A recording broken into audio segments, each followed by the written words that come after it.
কবরের আযাব সবার হবে না, ওটা শুধু কাফিরের এবং গুনাহগারের। কিন্তু গুনাহগার ব্যক্তিও যদি ইমানদার হয়ে থাকে, মুমিন হয়, একটা সিস্টেমে কবরের আযাবকে সে সরাইয়ে দিতে পারবে। কি সিস্টেম জানেন?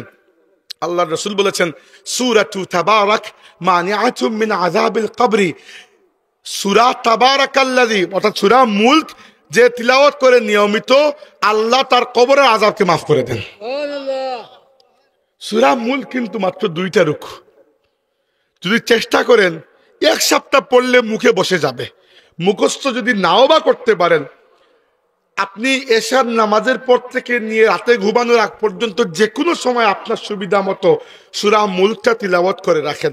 অভ্যাস হয়ে গেলে ম্যাক্সিমাম 3 থেকে 4 মিনিট লাগবে তিলাওয়াত করতে।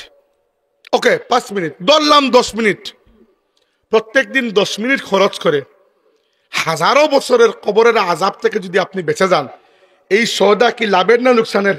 লাভের সওদা। এই জন্য বলছি আপনাদেরকে, কবরের সওয়াল জবাব থেকে মুক্তি নয়, সওয়াল জবাব সবার হবে, আল্লাহ নবী বলেছেন, কিন্তু আযাব সবার হবে না। আপনি চেষ্টা করলে আযাব থেকে নিজেকে বাঁচাতে পারবেন, সেটা হচ্ছে কোরআন শরীফের একটা সূরা নিয়মিত তিলাওয়াতের মাধ্যমে।